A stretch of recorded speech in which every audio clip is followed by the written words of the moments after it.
des interrogatoires de Dashiell Hammett devant la commission des activités anti-américaines.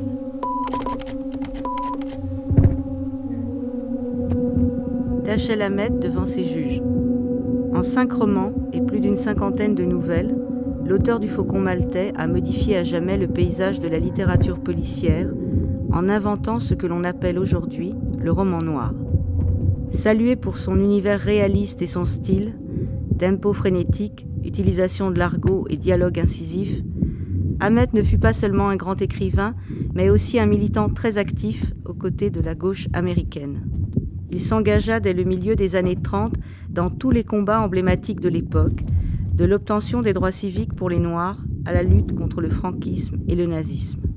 Mais dès 1947, la guerre froide engendra un climat de suspicion généralisée envers les communistes, ou supposait-elle. C'est le début de la chasse aux sorcières, incarnée par la Commission sur les activités anti-américaines, dont l'offensive dans les milieux intellectuels, en particulier le cinéma, est bien connue. L'affaire des 10 de Hollywood en 1949, où 10 écrivains et metteurs en scène seront condamnés à la prison pour outrage à magistrat, n'est qu'un exemple parmi d'autres de la tourmente qui s'abat alors sur l'Amérique. Tout individu soupçonné d'être communiste se retrouvait aussitôt cité sur la liste noire, perdait son travail, faisait l'objet d'une enquête. Défendre la liberté d'expression ou protester contre le lynchage des Noirs suffisait à vous rendre suspect.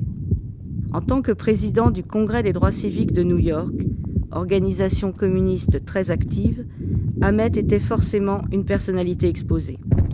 Il sera convoqué 2 fois devant les tribunaux, d'abord en juillet 1951 et condamné à 6 mois de prison, puis en 1953 lors d'un interrogatoire mené par un sénateur très zélé, Joseph McCarthy, dont le nom restera associé à cette sinistre période. Ces livres seront retirés des bibliothèques et il faudra l'intervention personnelle du président Eisenhower, déclarant que les romans de Dashiell Hammett ne lui semblaient pas constituer une menace subversive pour que ceux-ci soient réintégrés dans les rayonnages.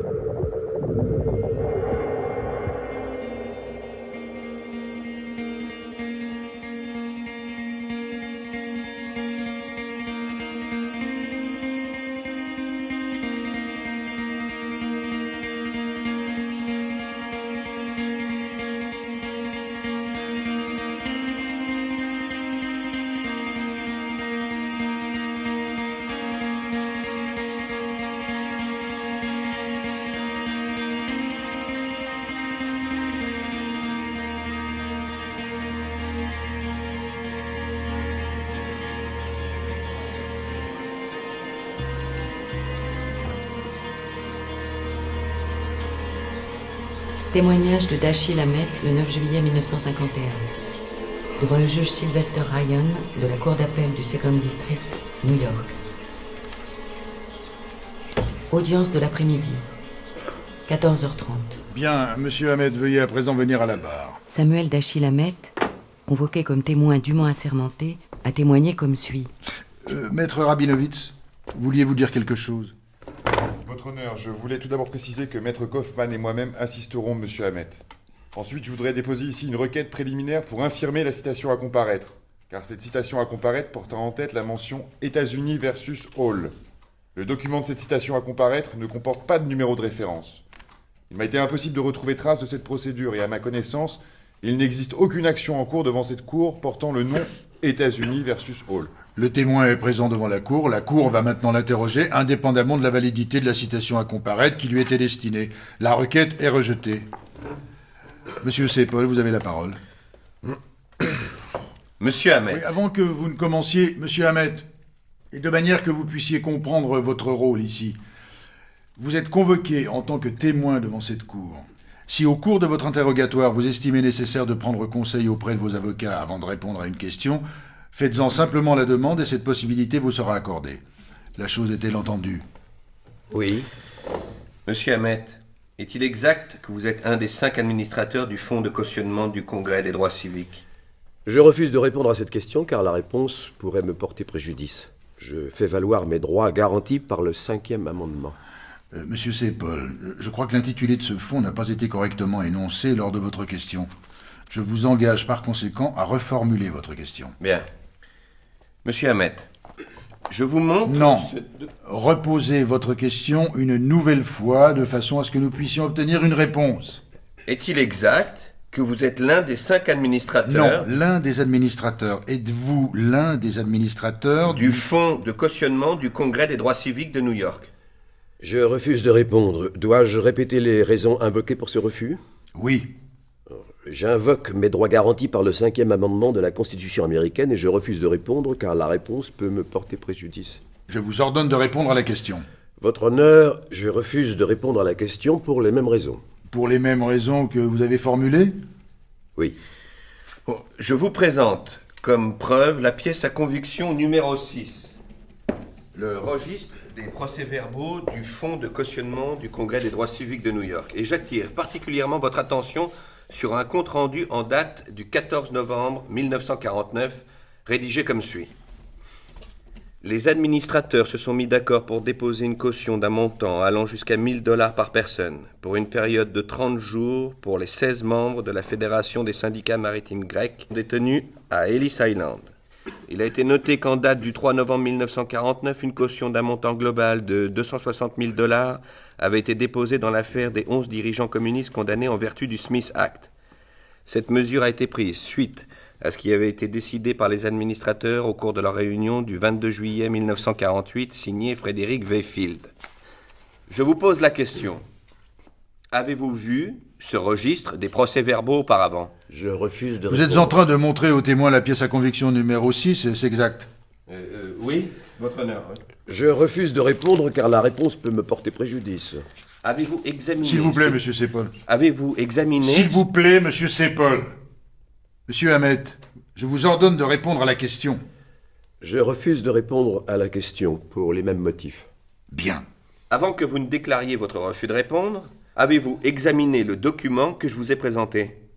Puis-je consulter mes avocats? Oui, certainement.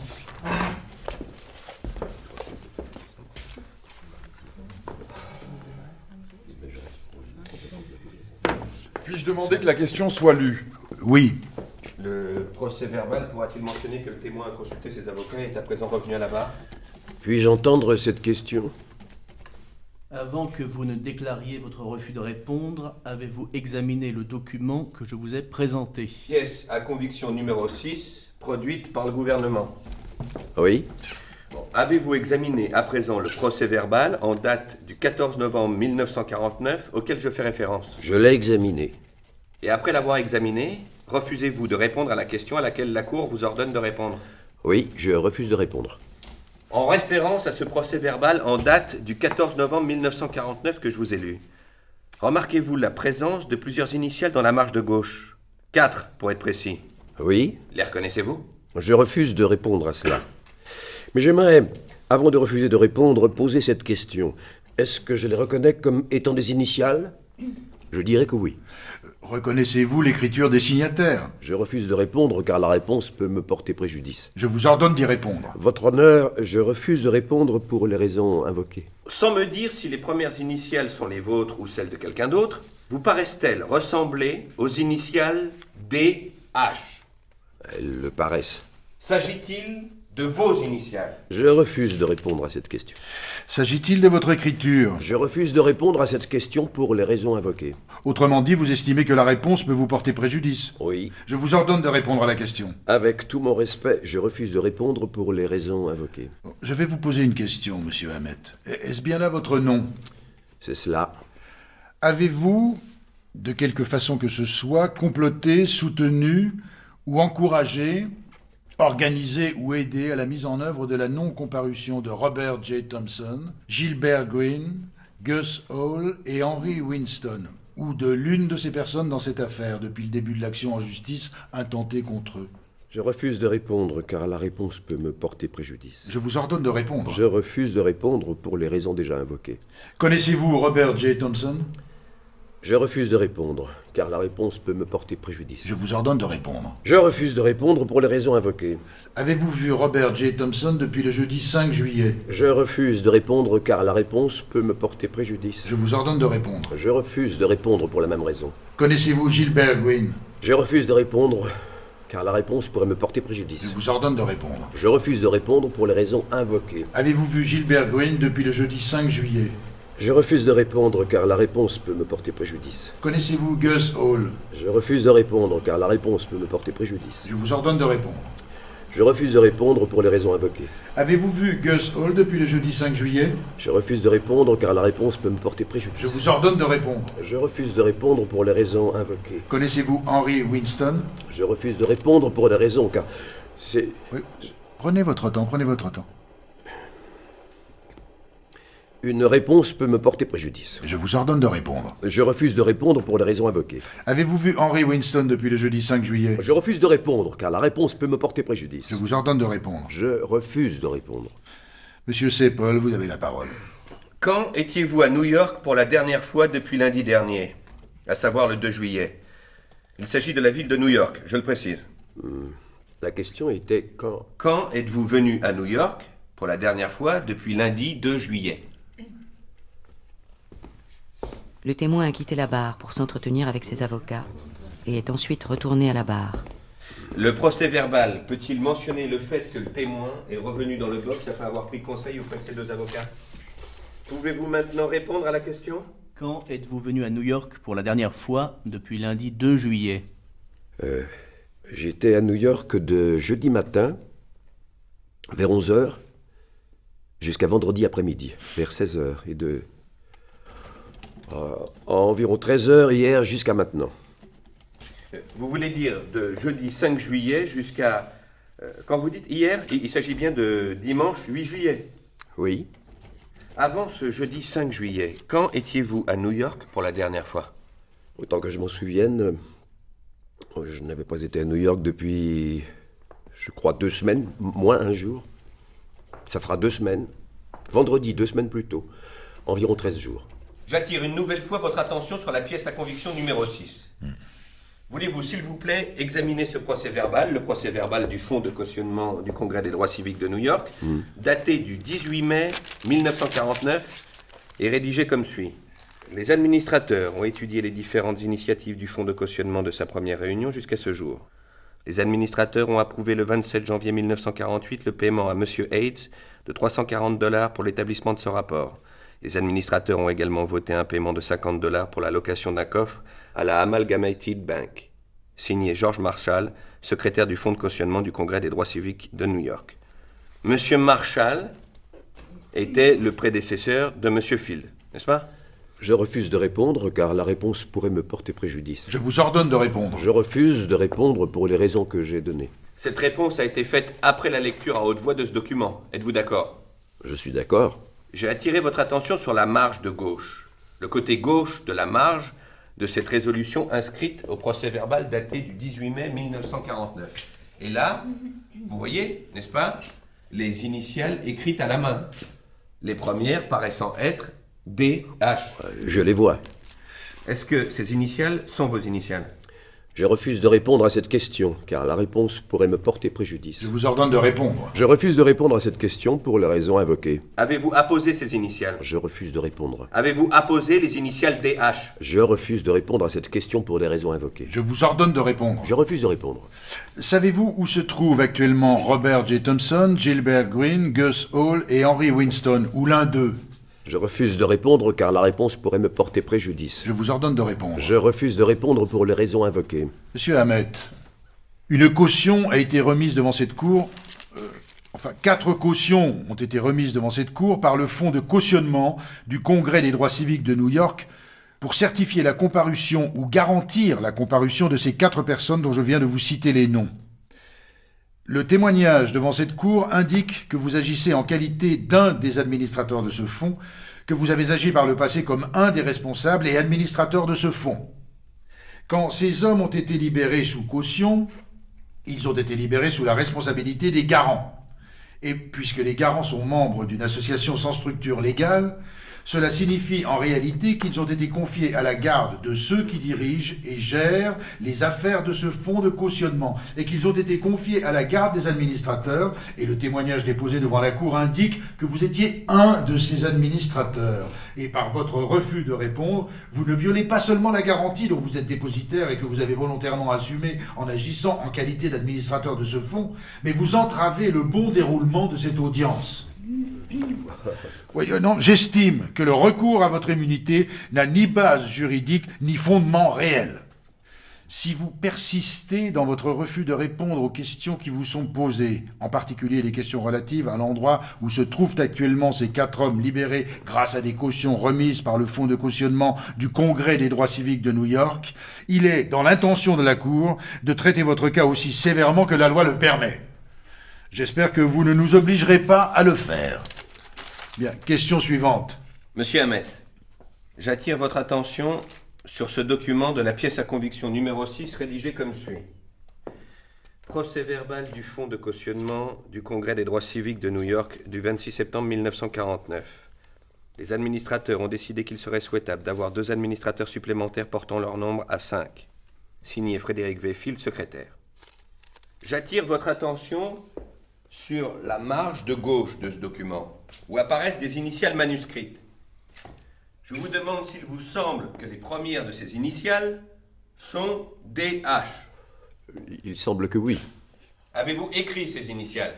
Je refuse de répondre à cette question car la réponse pourrait me porter préjudice. Je vous ordonne de répondre. Je refuse de répondre pour les raisons invoquées.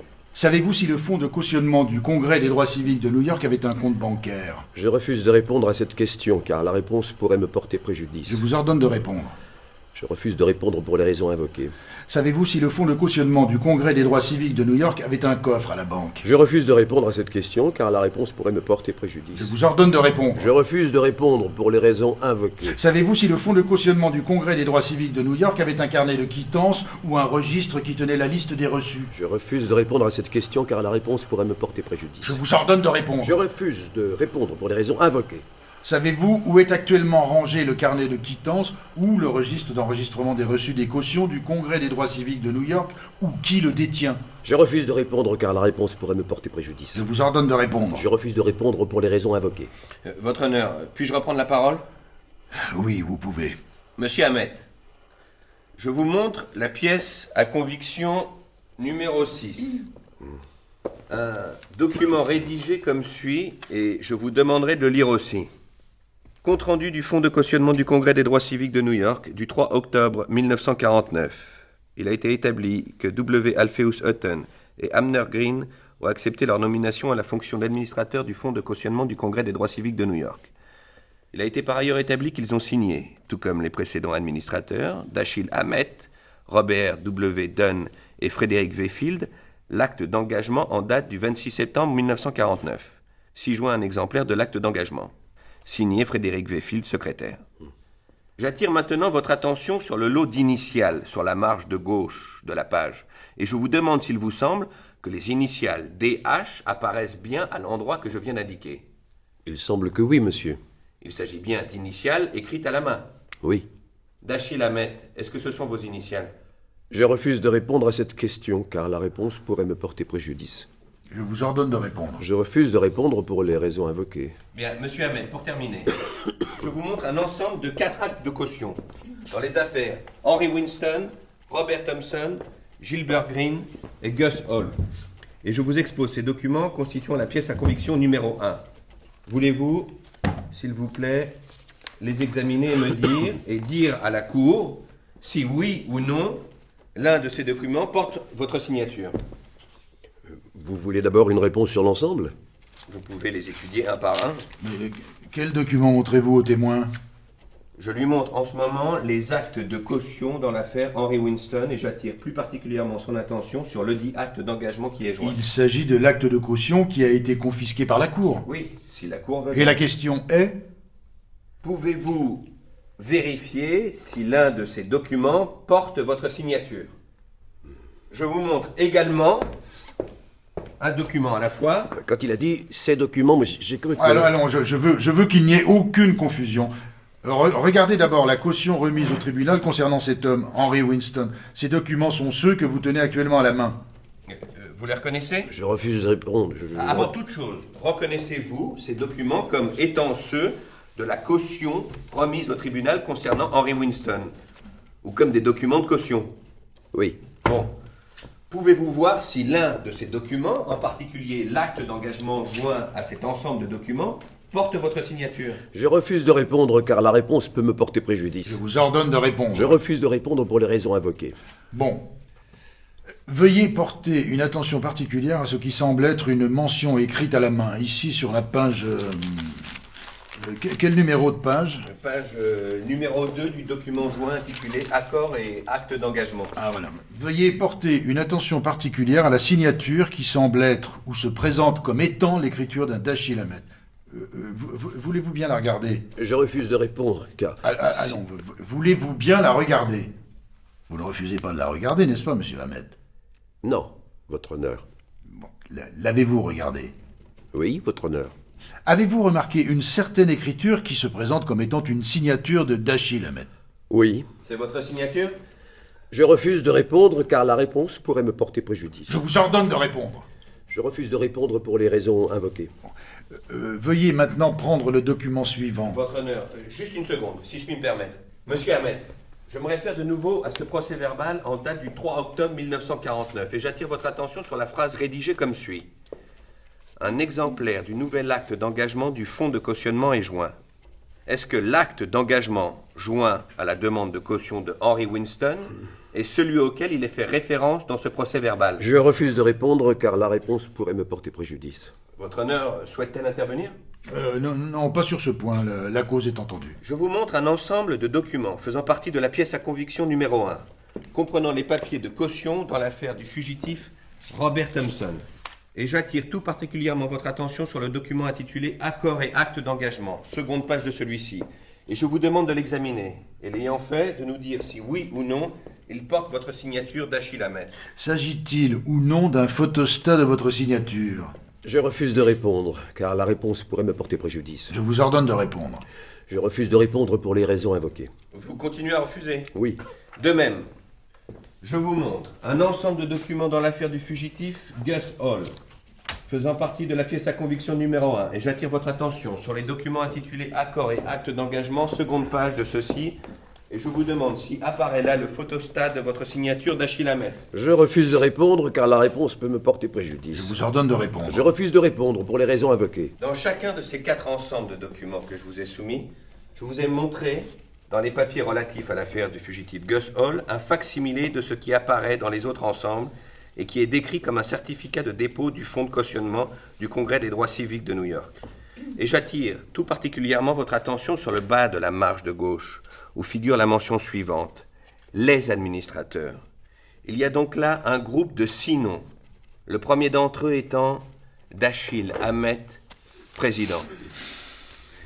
Voulez-vous bien examiner ceci et me dire si oui ou non, vous êtes le Dashiell Hammett qui était président de ce fonds de cautionnement? Je refuse de répondre car la réponse peut me porter préjudice. Je vous ordonne de répondre. Je refuse de répondre. Il me semble qu'à ce stade, si la Cour le permet, entre le registre des procès-verbaux et ces documents en vertu desquels la Cour était parvenue à un accord sur la caution avec les administrateurs, dont M. Hammett Non mais est un des apparaît-il représentants... clairement que M. Hammett est président de ce fonds?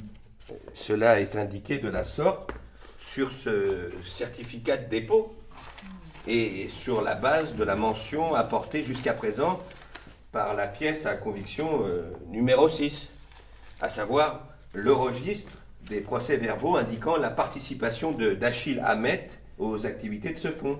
M. Hammett en est un représentant, en vertu de l'affaire White.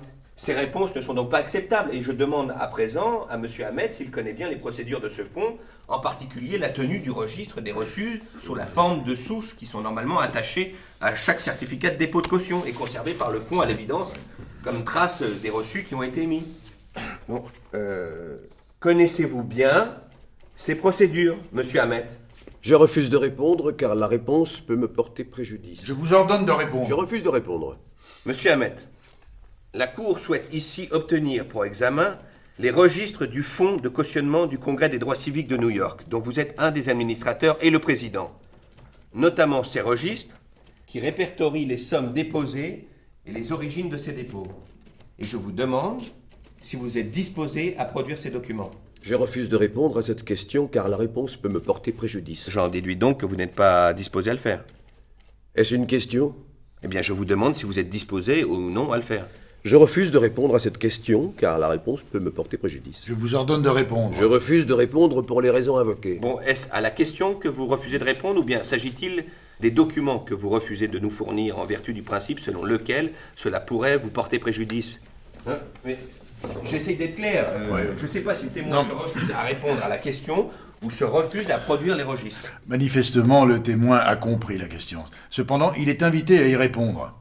Supposons que vous lui reposiez la question. Monsieur Ahmed, je vous demande si vous êtes disposé ou non à produire les registres incluant la liste des sommes déposées sous la forme de reçus, les livres de compte du Fonds de cautionnement du Congrès des droits civiques de New York. Je refuse de répondre, car la réponse peut me porter préjudice. Je vous ordonne de répondre. Je refuse de répondre pour les raisons invoquées. Monsieur Hamet, je vous ordonne de produire, en qualité de président et d'administrateur de ce fonds de cautionnement du Congrès des droits civiques de New York, tous les livres de compte, registres et documents relatifs à ce fonds qui sont en votre possession ou sous votre responsabilité. Voudriez-vous vous conformer à une telle injonction? Puis-je consulter mes avocats? Oui. Le témoin quitte la barre et discute avec ses avocats, puis retourne ensuite à la barre. Sans reconnaître que j'ai la possibilité de produire de tels documents, ni que je suis en mesure de le faire, je suis dans l'obligation de refuser de les produire. Je vous ordonne de les produire. Je suis dans l'obligation de refuser pour cette même raison. Pour la raison que l'action de les produire pourrait vous porter préjudice? Oui, et sans reconnaître que j'en ai la possibilité, ni que je suis en mesure de le faire. Je crois que je n'ai plus d'autres questions et je demande à la Cour de déclarer le témoin coupable d'outrage à magistrat.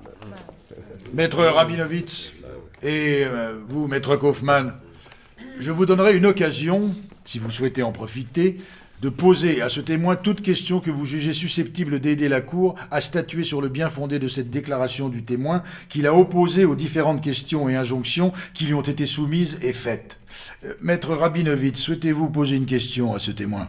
Pouvons-nous nous consulter un instant? Oui. L'officier de police fédéral est-il présent dans cette salle? Oui. Je n'ai pas de question, votre honneur. Bien, et vous, Maître Kaufmann, souhaitez-vous poser une question? Votre honneur, je n'ai aucune question. Monsieur Hamet, descendez, approchez-vous de la barre. Monsieur Hamet, je vous déclare coupable d'outrage à magistrat pour votre manquement et votre refus de vous plier aux injonctions de la Cour et votre refus de répondre aux questions qui vous ont été posées, ainsi qu'aux injonctions de la Cour qui vous ont été formulées de lui fournir les livres de compte, registres et documents relatifs au fonds de cautionnement du Congrès des droits civiques de New York. Les minutes de cette audience, au cours de laquelle vous avez commis un outrage à magistrat et avez persévéré dans votre conduite récalcitrante, n'ont pas été encore retranscrites. L'audience n'est pas encore close. J'ordonne au sténographe sur le champ et sans retard indu de procéder à la retranscription de ces minutes et je vous confie dès à présent à la garde de l'officier pour être mis en détention provisoire jusqu'à 20h, heure à laquelle vous serez convoqué devant moi pour être mis en accusation. Je prononcerai alors la sentence et procéderai à la lecture de l'acte comme l'exige la règle 42A du règlement fédéral de procédure pénale, article 18 du Code des États-Unis. L'officier peut disposer de cet homme. Puis-je déposer une demande en révision de cette décision et l'argumenter, ou bien préféreriez-vous que cela se fasse ce soir? Vous pouvez le faire maintenant si vous le désirez, sinon je vous entendrai à 19h30, si vous voulez être entendu à cette heure-là, sinon à 20h. Je préfère être entendu à cette heure-là. Nous ferons à votre convenance, maître. D'accord. Cela se tiendra dans cette salle. À l'heure dite, l'officier conduira cet homme d'Achille Hamet devant la cour. Cela se déroulera à 19h30 au lieu de 20h. Monsieur Hunton. Votre honneur. Puis-je suggérer que le témoin soit placé en liberté conditionnelle sous ma surveillance jusqu'à 19h30 ce soir? Il ne semble pas y avoir un quelconque avantage à le placer dès à présent en détention. Il n'en sera tiré aucun bénéfice. La manifestation d'un peu de respect envers l'autorité et la dignité de cette cour en constituera peut-être un avantage. Eh bien, je doute qu'il... Maître, je me suis efforcé d'agir avec une grande patience envers ces différents témoins qui se sont succédés à la barre, et ils ont systématiquement affiché leur mépris de la juridiction et ont défié ce tribunal. J'estime que la dignité de la Cour et la solennité de sa procédure exigent un placement immédiat en détention. La mise en liberté conditionnelle est par conséquent rejetée.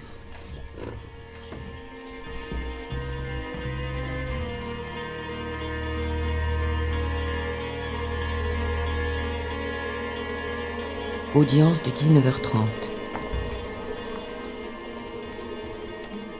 Samuel Dachilamet, veuillez vous lever s'il vous plaît.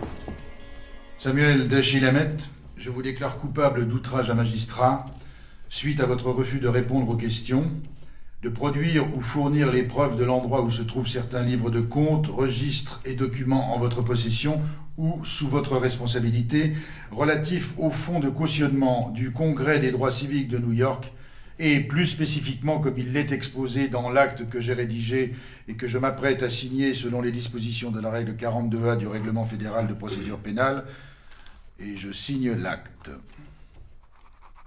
Maître, vous en avez vu un exemplaire. Oui, votre honneur. Renoncez-vous, au nom de votre client, à la lecture de ce document. Oui, votre honneur. Je signe l'acte tel qu'il l'est exigé par la règle 42A du Règlement fédéral de procédure pénale. Je le remets au greffier pour être classé et versé au dossier de cette affaire. Samuel Dachilamet, avez-vous quelque chose à ajouter sur les raisons pour lesquelles ce jugement ne devrait pas être prononcé devant cette cour? Rien du tout. Je décide et ordonne que vous, Samuel Dachilamet, soyez placé sous la garde du ministre de la Justice ou de son représentant habilité et incarcéré pour une période de 6 mois ou jusqu'à cette échéance. Vous pourrez ainsi purger votre peine infligée pour outrage à magistrat. Je certifie cet acte pour le dossier. Votre honneur, j'aimerais maintenant déposer une requête. Très bien, je vous y autorise. Votre honneur, j'aimerais à présent déposer une requête pour que l'exécution de la condamnation soit suspendue et que le coupable d'outrage soit mis en liberté sous caution.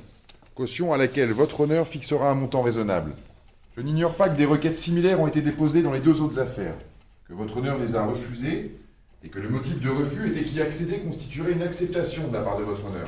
On pourrait l'interpréter de cette manière. On pourrait l'interpréter comme une acceptation de la part de votre honneur. Je n'aime pas le terme acceptation, reconnaissance si vous voulez. Très bien, votre honneur. Reconnaissance qu'il y avait en jeu des questions importantes en matière de droit.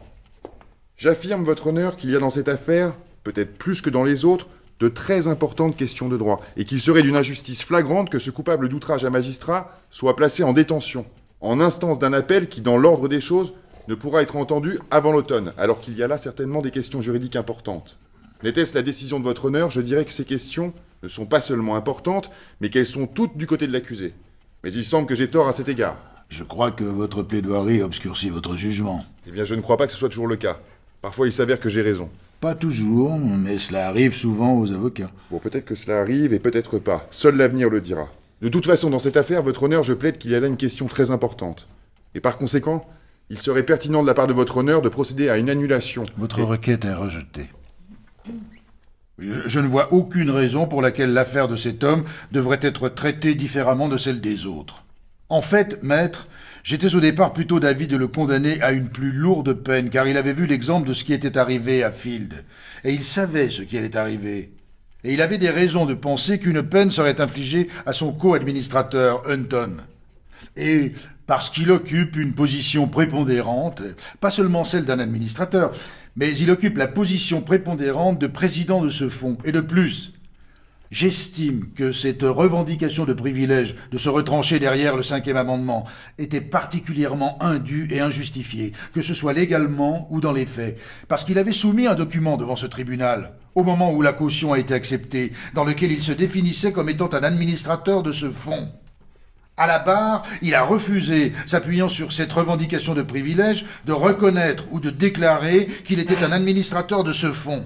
J'estime donc avoir traité son cas avec une extrême clémence. Bien, votre honneur, je pense que tout en reconnaissant la façon de voir de votre honneur sur Eh bien, le fond... maître, je suis ravi que vous appréciez ma position. La position morale de votre honneur sur ce sujet n'a rien à voir, ou à peu à voir avec la question de droit qui nous occupe ici. Eh bien, hormis la question de la sentence, je voulais que vous sachiez juste ce que j'en pense et je suis ravi que vous appréciez ma position.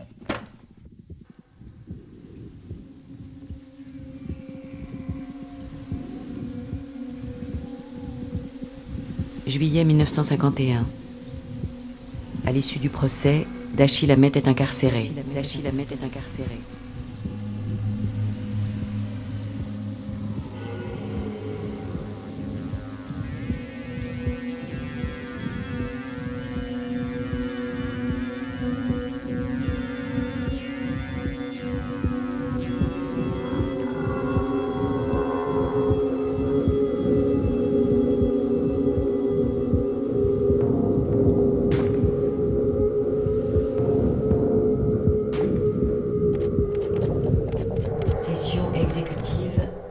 sous-commission sénatoriale permanente sur les enquêtes de la commission des opérations gouvernementales.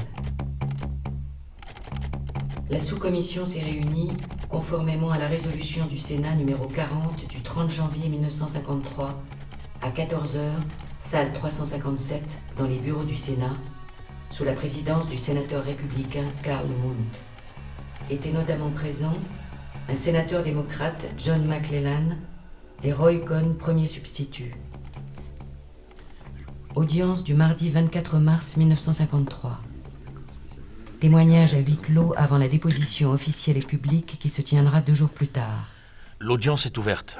Monsieur le Président, le premier témoin est Monsieur Hamet. Monsieur Hamet, jurez-vous solennellement de dire la vérité, toute la vérité, rien que la vérité, jurez-le devant Dieu. Je le jure. Asseyez-vous. Monsieur Cohn, continuez. Monsieur Hamet, veuillez décliner votre identité, s'il vous plaît. Samuel Dashiell Hamet. Et quelle activité exercez-vous? Écrivain. Vous êtes auteur. C'est exact. Depuis combien de temps vous consacrez-vous à ce métier? Depuis 1922, environ 30 ans. Vous savez qu'un nombre important de vos œuvres sont utilisées dans le programme d'information du département d'État? Je l'ignorais jusqu'à ce que vous me l'indiquiez au téléphone. Pensez-vous que vous avez bénéficié de conditions avantageuses concernant vos droits d'auteur? J'en doute, parce qu'en y réfléchissant, il y a des chances que les droits pour la radio qui ont été vendus soient détenus par les gens du cinéma. Êtes-vous actuellement membre du Parti communiste? J'invoque mes droits garantis par le 5e amendement, et je refuse de répondre car la réponse pourrait me porter préjudice. Étiez-vous membre du Parti communiste en 1922? Je refuse de répondre car la réponse pourrait me porter préjudice. Vous avez écrit un grand nombre de livres entre 1922 et aujourd'hui, n'est-ce pas? Oui. Combien environ? 5, il me semble. Seulement 5 livres? Oui, et beaucoup de nouvelles et de textes qui ont fait l'objet de réimpression. Si je devais vous demander pour chacun de ces livres si vous étiez membre du Parti communiste à l'époque où vous les écriviez, quelle serait votre réponse? La même. Vous refuseriez de répondre pour la raison que vous avez invoquée? Oui. Avez-vous écrit une nouvelle qui pourrait être considérée comme n'étant pas une nouvelle policière? Oui. Laquelle? J'ai écrit bon nombre de nouvelles qui n'étaient pas des nouvelles policières. Certaines traitent-elles de questions sociales? Oh, je ne crois pas. Si, il y en a une, je m'en souviens. Enfin, si vous la classez dans la catégorie des questions sociales. Certaines nouvelles ont été d'abord publiées en recueil broché avant de l'être sous forme de livres. Parmi ces nouvelles, y en avait-il qui abordaient des questions sociales? Oui. À vrai dire, il y en aurait plus ou moins une sur ce sujet, si je me souviens bien. Une nouvelle dont le titre était Nightshade. Nightshade. Nightshade, qui traite des relations entre les Blancs et les Noirs. Dans quel livre est-elle parue? Je ne sais pas, parce que celle-ci a été publiée dans une de ces rééditions ou anthologies qui furent largement diffusées. Pratiquement toutes ces nouvelles sont parues chez Mercury, soit chez Evans, soit chez Dell. Ont-elles toutes été publiées à l'origine dans un magazine? Oui. Celle-ci est parue pour la première fois dans un journal qui, je pense, n'existe plus. J'ai oublié son nom. Je pourrais vérifier. Quand vous avez écrit cette nouvelle, Nightshade, étiez-vous membre du Parti communiste? Je refuse de répondre car la réponse pourrait me porter préjudice. Est-ce que cette nouvelle reflétait d'une quelconque manière la position du Parti communiste? Difficile de répondre. Sur le terme « reflétait ». Je dirais non, elle ne la reflétait pas. C'était une nouvelle contre le racisme. Diriez-vous qu'elle ressemblait, qu'elle est reflétée ou non à la position du Parti communiste en ce qui concerne les questions raciales? Non, je ne saurais dire.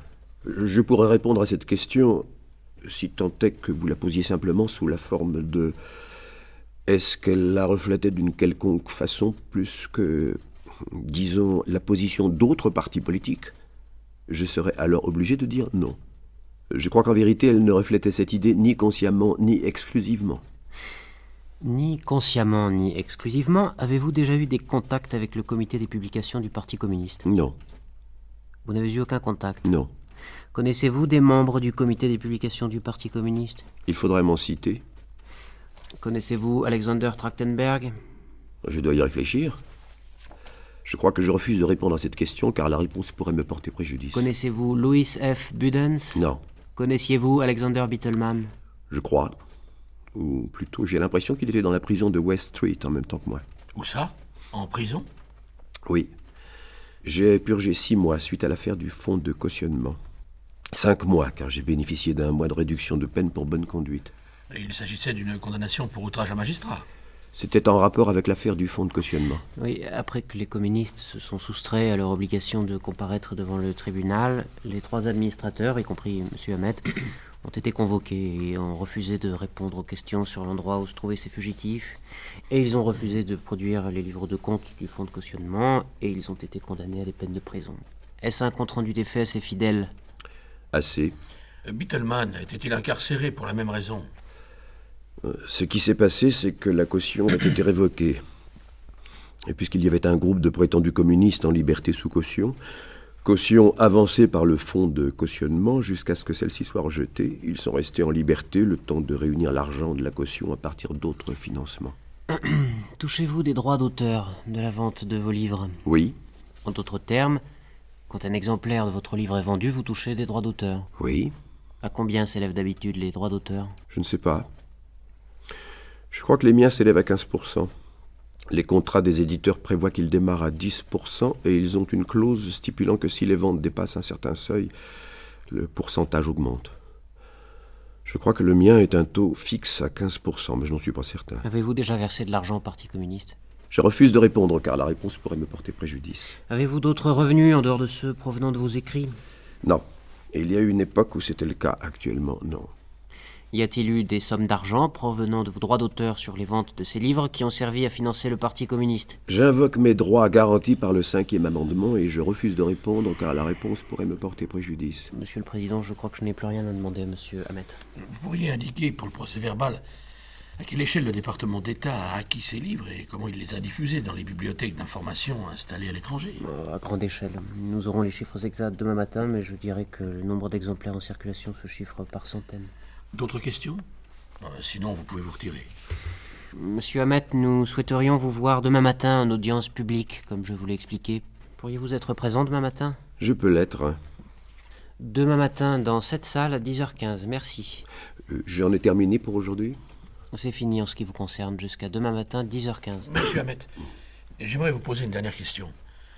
Vous avez répondu à la question de savoir si oui ou non vous receviez des droits d'auteur de vos livres.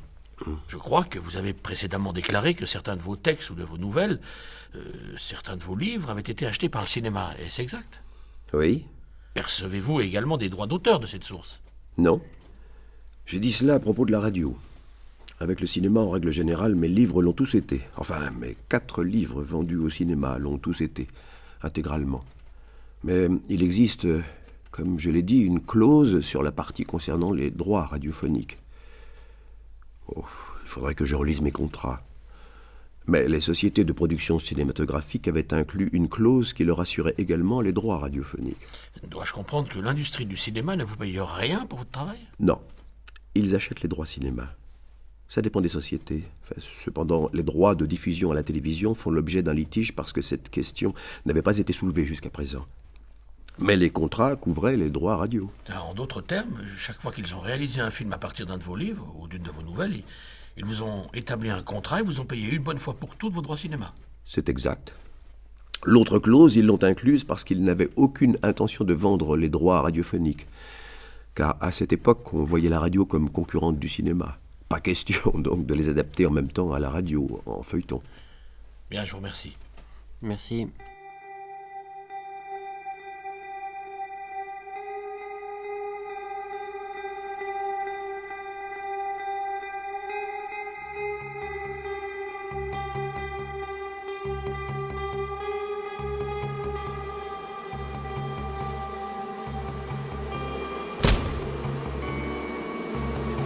Audience du 26 mars 1953. Programme d'information du département d'État. Travaux de la sous-commission permanente sur les enquêtes de la commission sénatoriale des opérations gouvernementales. Présidée par le sénateur républicain Joseph McCarthy. Monsieur le Président, le témoin suivant est Monsieur Tachil Hamet. Monsieur Hamet, voulez-vous bien lever votre main droite? Dans le cadre de cette audience, jurez-vous solennellement de dire la vérité, toute la vérité, rien que la vérité, jurez-le devant Dieu. Je le jure. Pourriez-vous, monsieur, nous décliner votre identité, s'il vous plaît? Samuel Tachil Hamet. Vous êtes Samuel Tachil Hamet, c'est bien cela? C'est cela. Et quelle profession exercez-vous? Écrivain. Vous êtes écrivain, est-ce exact? C'est exact. Et vous êtes l'auteur d'un certain nombre de romans policiers plutôt connus, est-ce exact? C'est exact. En plus de cela, vous avez écrit à vos débuts, je crois, sur certaines questions sociales, est-ce exact? Eh bien, j'ai écrit des nouvelles qui peuvent être... Vous savez, il est impossible d'écrire quoi que ce soit sans prendre position d'une manière ou d'une autre sur les questions sociales. Vous dites qu'il est impossible d'écrire quoi que ce soit sans prendre position d'une manière ou d'une autre sur une question sociale. Bon. Êtes-vous l'auteur d'une nouvelle intitulée Nightshade? Oui. Monsieur le Président, je dois exposer ici le fait que quelques 300 livres de Monsieur Hamet sont aujourd'hui en circulation dans le service d'information, répartis, je crois, dans 73 centres d'information. Ah, veuillez m'excuser, il s'agit en fait de 300 exemplaires sur 18 titres. Vous n'avez pas écrit 300 livres, n'est-ce pas? Ça fait beaucoup de livres. Et il y a 18 titres en circulation, dont des recueils de nouvelles et d'autres choses, et il y en a quelques 300 exemplaires comme ça, répartis dans 73 centres d'information. Voyons, Monsieur Hamet, quand avez-vous écrit votre premier livre publié? Mon premier livre était Moisson rouge. Il a été publié en 1929. Je crois que je l'ai écrit en 1927 ou 1928. Oui, à l'époque où vous l'avez écrit, étiez-vous membre du Parti communiste? J'invoque mes droits garantis par le 5e amendement de la Constitution américaine et je refuse de répondre car la réponse pourrait me porter préjudice. Quand avez-vous écrit votre dernier livre publié? Eh bien, je ne peux pas vraiment répondre car certaines de mes nouvelles ont été reprises en recueil. Je pense que ça remonte aux années 30 ou peut-être aux années 40. Dans les années 30 ou 40, à l'époque où vous avez écrit votre dernier livre publié, étiez-vous membre du Parti communiste? Je refuse de répondre car la réponse pourrait me porter préjudice. En parlant de ces livres, si je devais vous demander si vous étiez membre du Parti communiste à l'époque où vous les avez écrits, quelle serait votre réponse? Même réponse, je refuserai de répondre car la réponse pourrait me porter préjudice. Monsieur Hamet, êtes-vous actuellement membre du Parti communiste? Je refuse de répondre car la réponse pourrait me porter préjudice. Monsieur Hamet, permettez-moi de vous poser cette question. Mettons de côté votre cas. Peut-on présumer que tout membre du Parti communiste, selon la discipline communiste, fasse d'ordinaire de la propagande pour la cause communiste, peu importe qu'il écrive des romans ou des traités politiques? Je ne peux pas répondre à ça car honnêtement je n'en sais rien. Bon. Vous nous avez déclaré que vous ne nous diriez pas si vous êtes actuellement membre du Parti communiste. Car si vous nous répondiez, la réponse pourrait vous porter préjudice. Une telle déclaration est logiquement interprétée par cette commission et par le pays dans son ensemble comme signifiant que vous êtes membre de ce parti, car si vous n'en étiez pas membre, vous diriez simplement non, et cela ne serait pas utilisé contre vous. Voyez-vous? La seule raison qui vous donne le droit de refuser de répondre est que vous sentez qu'une réponse sincère vous porterait préjudice. Une réponse indiquant que vous n'êtes pas communiste, si vous n'êtes pas communiste, ne pourrait vous porter préjudice. Par conséquent, je présume que vous en savez beaucoup sur le mouvement communiste. Est-ce que ceci est une question, monsieur? C'est un simple commentaire à propos de votre déclaration. Maître Cohn, avez-vous d'autres questions? Absolument. Bien, Monsieur Hamet, avez-vous perçu des droits d'auteur sur ces différents livres que vous avez écrits? Oui.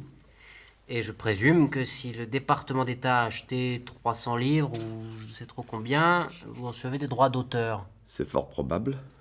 Pourriez-vous nous indiquer, sans trahir un secret professionnel, à combien au juste s'élèvent vos droits d'auteur en pourcentage? Eh bien, on ne trahit là aucun secret professionnel. Il faudrait que je recherche dans mes contrats. Et en fait, leur taux varie. Sur les livres publiés chez Alfred Knopf, des livres vendus à $2 ou $2,50 ou peu importe leur prix, je crois que ça démarre à 15%. Sur les recueils de nouvelles, dont la plupart sont des réimpressions, les droits d'auteur sont moins élevés que ça. Est-ce qu'une partie de l'argent que vous avez reçu du département d'État s'est retrouvée dans les caisses du Parti communiste? Je refuse de répondre car la réponse pourrait me porter préjudice. Je vais vous poser la question autrement. Avez-vous donné au Parti communiste une partie de vos droits d'auteur perçus au titre de l'achat de ces livres par le département d'État? Je refuse de répondre car la réponse pourrait me porter préjudice. Vous avez le droit de refuser. Bon. Est-il exact de dire que vous avez reçu des sommes importantes de vos droits d'auteur résultant de tous les livres dont vous êtes l'auteur? Oui, c'est juste. Et vous refusez de nous dire si certaines de ces sommes d'argent sont allées au Parti communiste? C'est exact. Bien, Monsieur Hamet, est-il vrai que vous avez fréquemment prêté votre nom en tant que parrain et membre d'instances dirigeantes d'organisations servant de couverture au Parti communiste? Je refuse de répondre car la réponse pourrait me porter préjudice. Monsieur Hamet, est-il vrai que vous avez dernièrement purgé une peine de prison pour outrage à magistrat? Oui. Et dans quelles circonstances cela s'est-il produit? Par mon refus de répondre à la question de savoir si j'étais ou non administrateur du fonds de cautionnement du Congrès des droits civiques. Puis-je demander au photographe de ne pas utiliser de flash pendant la déposition du témoin? Vous déclarez donc que c'était dû à votre refus de répondre. Le fait est, vous étiez administrateur du fonds de cautionnement du Congrès des droits civiques, n'est-ce pas? Oui, c'est bien pour ne pas avoir répondu à cette question que je suis allé en prison. Bien, permettez-moi de vous demander, étiez-vous administrateur du fonds de cautionnement du Congrès des droits civiques? Je refuse de répondre car la réponse pourrait me porter préjudice. Et est-il vrai que le chef d'accusation du gouvernement était que vous étiez un des garants de la caution de 4 fugitifs, des dirigeants communistes, et que lorsqu'ils ont disparu et fui, vous avez été convoqué pour voir si vous pourriez aider la cour en dévoilant l'endroit où ils se trouvaient, et qu'un certain nombre de questions vous ont été posées au sujet du lieu où ils se cachaient, sur vos activités en tant que garant, en tant qu'administrateur de ce groupe qui a versé de l'argent pour la caution, et que vous avez refusé de répondre. Je ne me souviens pas. Je ne sais plus si on m'a interrogé sur le lieu où il se trouvait. Bien, je vous poserai à présent cette question. Connaissez-vous le lieu où se trouve l'un ou l'autre de ces dirigeants communistes en fuite? Non. J'ai lu que Gus Hall était en prison. Vous savez que Gus Hall a été capturé. Et les 3 autres? Je ne sais pas. Vous déclarez que vous ne savez pas? Je ne sais pas. Vous déclarez que vous ne savez pas où ils sont en ce moment. Saviez-vous où ils se trouvaient durant la période où le gouvernement les recherchait? Non. Dois-je comprendre que c'est vous qui aviez pris des dispositions pour la caution de ces fugitifs? Je refuse de répondre car la réponse pourrait me porter préjudice. Avez-vous fourni une partie de l'argent pour la caution, ce qui a permis à ces dirigeants communistes d'être libérés sous caution puis de se soustraire à la justice? Je refuse de répondre car la réponse pourrait me porter préjudice. Vous êtes-vous jamais impliqué dans l'espionnage à l'encontre des États-Unis? Non.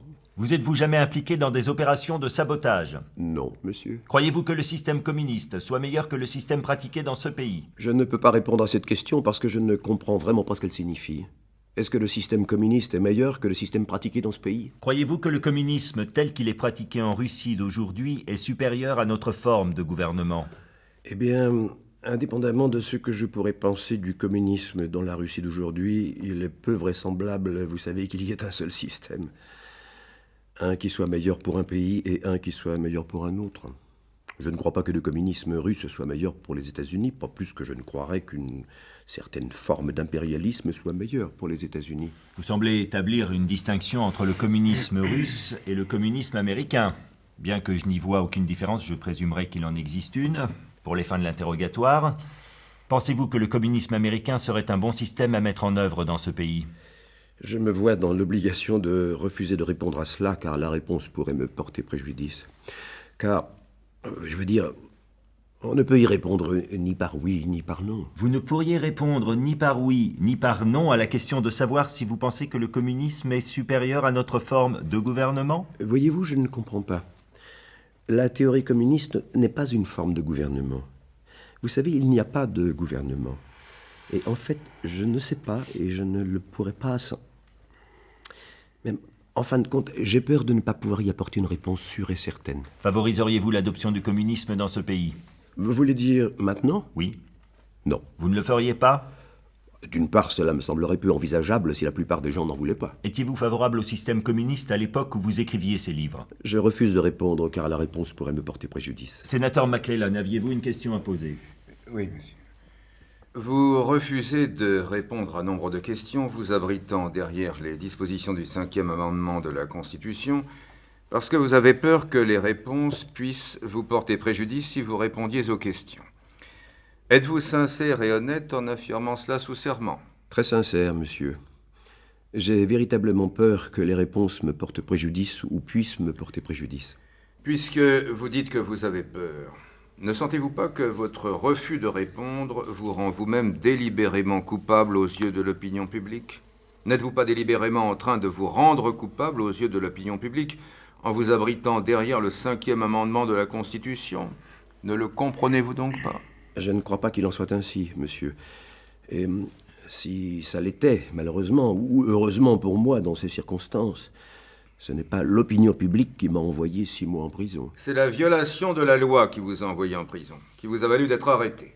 Est-ce à cela auquel vous faites allusion?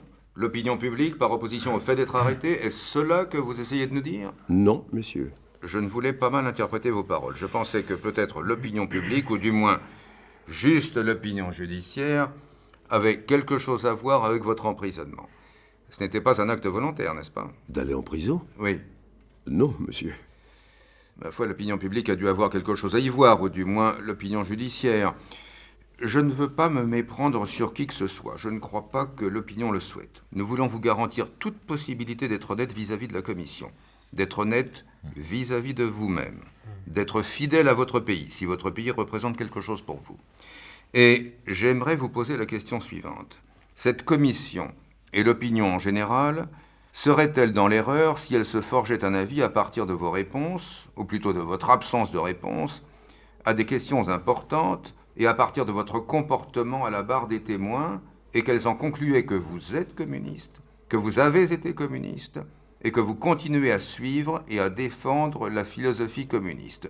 Serions-nous dans l'erreur à vous juger de cette façon d'après vos actes? Je refuse de répondre à cette question car la réponse pourrait me porter préjudice. Nous sommes donc libres de nous forger un jugement d'après nos observations et nos conclusions, fondé sur votre refus de répondre et votre comportement à la barre. Est-ce une question, monsieur? Bon, si vous voulez y répondre, c'est une question. Voulez-vous vous abriter de nouveau derrière la Constitution? Oui, monsieur. Très bien. Ce sera tout. Bien. Pour votre information, au cas où vous l'ignoreriez, Monsieur Budens, l'ancien rédacteur en chef du journal communiste Daily Worker, vous a désigné comme l'un de ceux utilisés par le Parti communiste pour promouvoir la cause communiste. Et il a cité votre nom comme un communiste qui suivait la discipline du parti, et reconnu comme tel. Si vous souhaitez apporter un commentaire, vous le pouvez. Non, monsieur, je n'ai aucun commentaire à faire. Je n'ai pas d'autres questions. J'aimerais vous demander, Monsieur Budens dit-il la vérité en nous affirmant que vous étiez communiste? Je refuse de répondre car la réponse pourrait me porter préjudice. Quand il nous a affirmé que vous suiviez la discipline communiste? Je refuse de répondre pour les mêmes raisons. Puis-je poser une dernière question, Monsieur Hamet? Si vous dépensiez, comme nous le faisons, plus d'une centaine de millions de dollars par an pour financer un programme dont la vocation supposée est de combattre le communisme, et si vous étiez responsable de ce programme de lutte contre le communisme, achèteriez-vous les œuvres de quelques 75 auteurs communistes et diffuseriez-vous leurs livres aux quatre coins du monde estampillés d'une approbation officielle? Ou préférez-vous plutôt ne pas répondre à cette question? Eh bien, je crois... Enfin, je n'en sais rien. Si je devais lutter contre le communisme, je ne pense pas que je le ferais en permettant aux gens de lire un quelconque livre. De la part d'un auteur, c'est une réaction étonnante. Merci, vous pouvez vous retirer.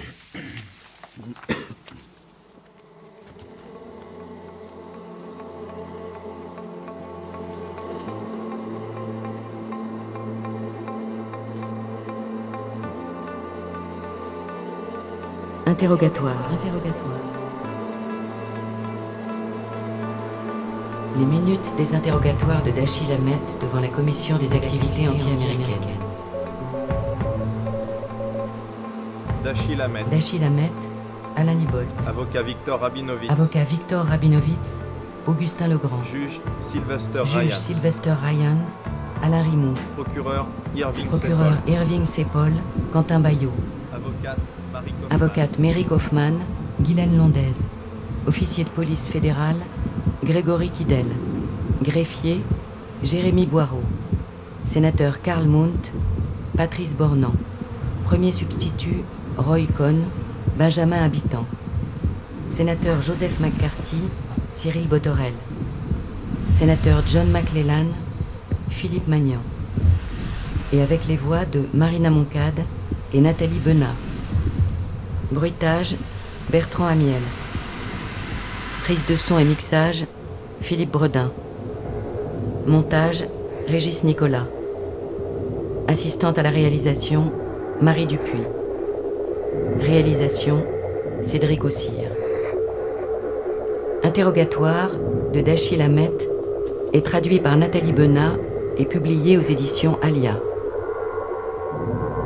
Je refuse de répondre.